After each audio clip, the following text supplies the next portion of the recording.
Heute zu sagen, den Stadtbau und Hobby in Well, good afternoon. The football season is already underway and the Premier League starts in a couple of days, and I'm about to join in a march and demonstration with the Football Supporters Federation. We're going to start at Marble Arch and walk down to the Premier League headquarters and pose a few questions about some of the problems that we football fans are currently facing, in particular ticket prices. So I'm about to jump on this tube, go off at Marble Arch and find out how many people from how many different clubs are going to be joining in. I'm quite excited about this.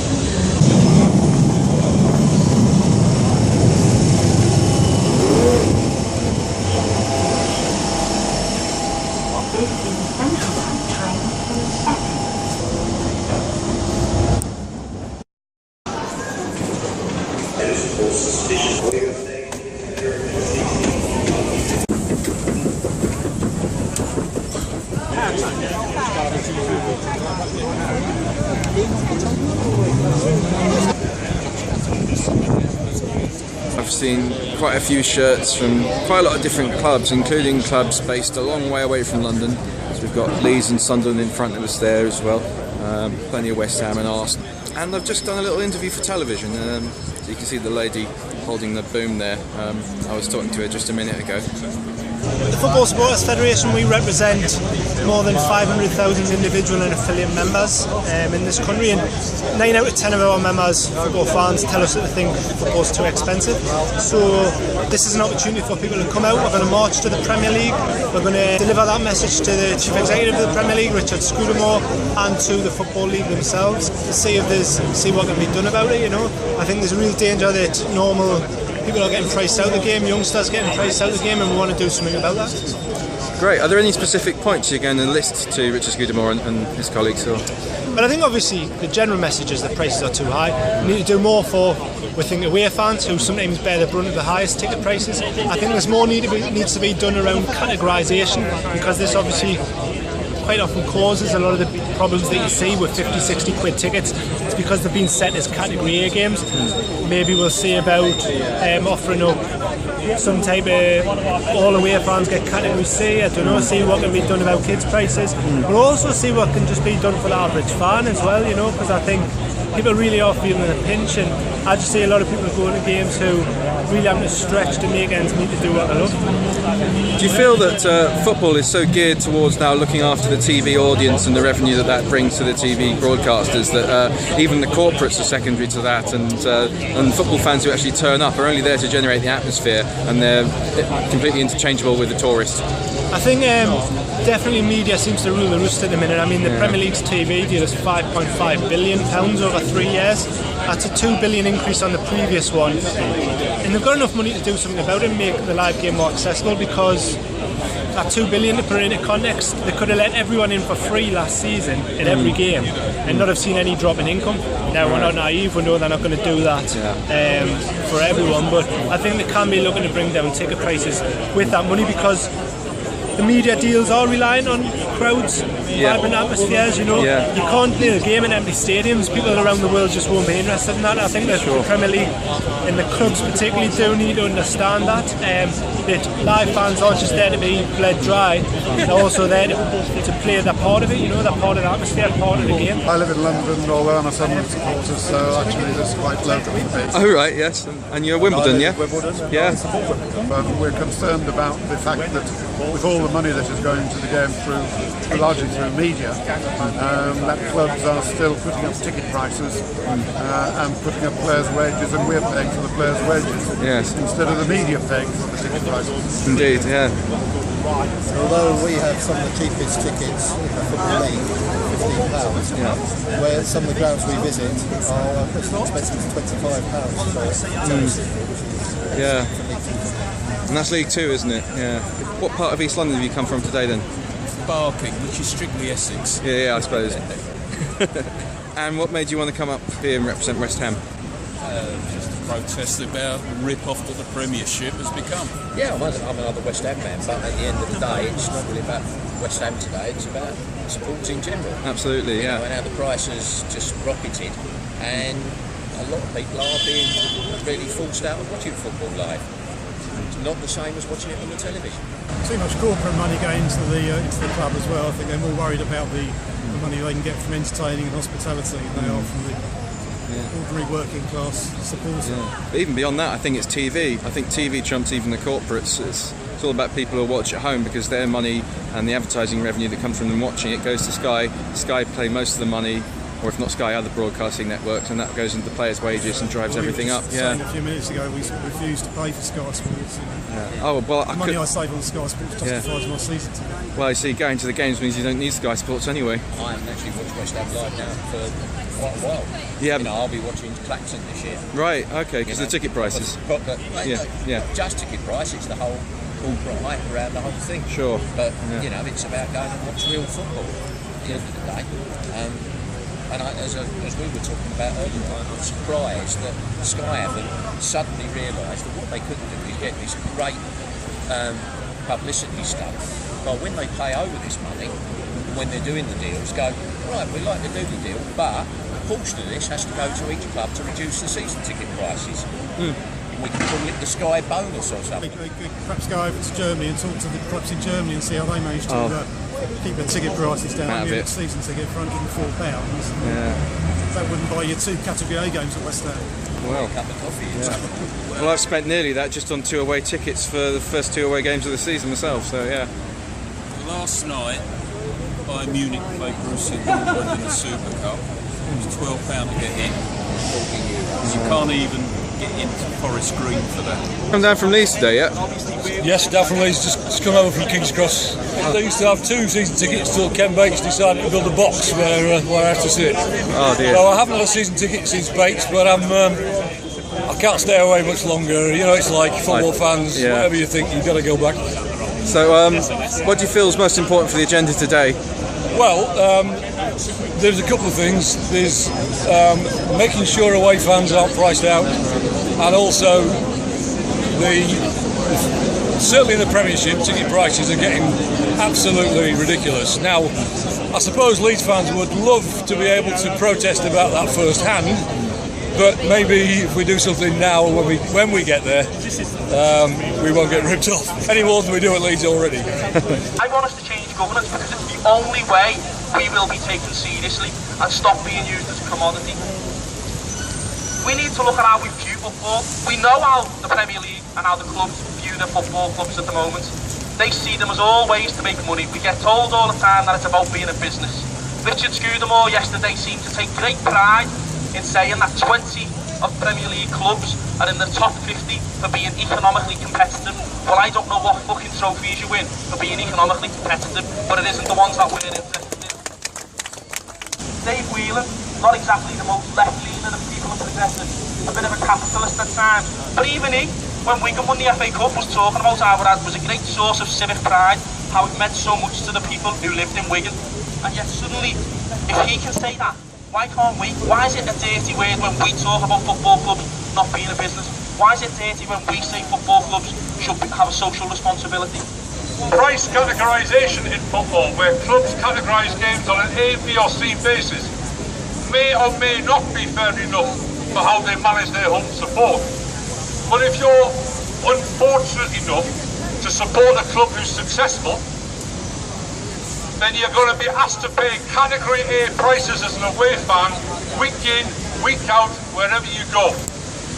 It's exploiting the loyalty of those fans to their club just because they're successful. Manchester City might have had an injection of money from the royal family from the Middle East a few years ago, which made them suddenly successful. There wasn't an injection of Arab money into the pockets of Manchester City supporters to help them to pay those prices. So we'll be fighting for Category C status for every single away fan. Away fans should be getting the cheapest tickets available in every single match that takes place in a competition. We're also looking particularly about young fans. Some clubs do a great job in cheap prices for kids, others not so good. But what happens to those fans who, when they reach the age of 18, no longer qualify for concessionary prices? And yet, all of the economic surveys show that that demographic from 18 to 25 is the section of society with the least disposable income, who can the least afford it. Those fans, those young fans, make an absolutely crucial contribution to the atmosphere and the passion of the game. And it's formative years when your dad or your mum stops paying for you to go and you have to find out your own pocket. If you don't form that habit then you'll never have it for the rest of your life. The future of the game is at stake here.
Across the street behind me, you can see the headquarters of the Premier League, the Football League, the FA, and hopefully very soon we'll hear people outline the results of the discussions that are taking place between the delegation from the Football Supporters Federation and the Fat Cats game.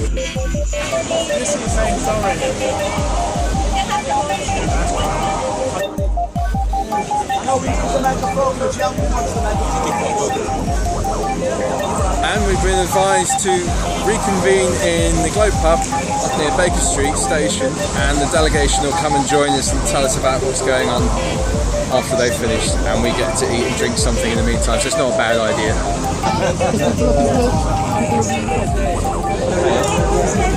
Oh, thank you.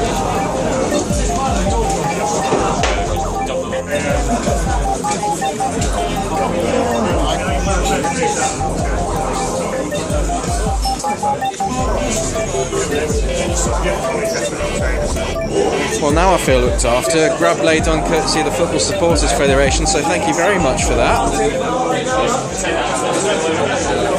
And there's more. Wow. They've managed to cause upset already by forgetting that football fans can be vegetarians too sometimes. I, on the other hand, am not complaining. Unfortunately, from this point I didn't get any useful audio, so I shall try and summarise what I remember from the announcement following the meeting. And as soon as one is available, I'll stick a link to a formal write-up from the Federation in the description below. The only concrete positive announcement they could make there and then was a commitment from the league bodies to ongoing discussions. But this is no small victory, as long as supporter groups from all over the country make it count. There was, however, amidst some rather pathetic protestations about just being a chief executive of a trust organisation, whatever that means, from Richard Scudamore, some sympathy felt towards the proposal of cheaper tickets for away fans, and despite protestations that the league wouldn't have any power to implement any rules, which is nonsense, Scudamore apparently did say that he would take such a proposal to the clubs and see if something can come from that. So that's a positive as well. It was also emphasised that to capitalise on this, fans can and should act on their own as opportunities arise, engaging with their own clubs. A simple banner at a game will make clubs take notice. Also, it would be very useful to approach sponsors such as Barclays directly and inform them of planned boycotts. Sponsors have a huge influence over the game and clubs will listen to them, so sufficiently motivating them to encourage clubs to acknowledge the concerns of fans would be a valuable tactic. On another note, I received confirmation that any Premier League rule change must be agreed to by votes of assent from at least 14 of the member clubs, who would first discuss proposals with their own boards and with fan groups. Furthermore, the 2015-16 Premier League rules have not yet been finalised, and the meeting in which they would be is scheduled for June. I also pointed out that the Premier League handbook, the official rule document, is almost never publicly available before the start of the season to which it pertains, something which I hope will be addressed in the future. In any case, it was a very enjoyable and productive day, and thanks for watching. And if you're a frequent viewer of my videos, I'll see you next time, which will be a trip to Cornwall straight after the Hull game.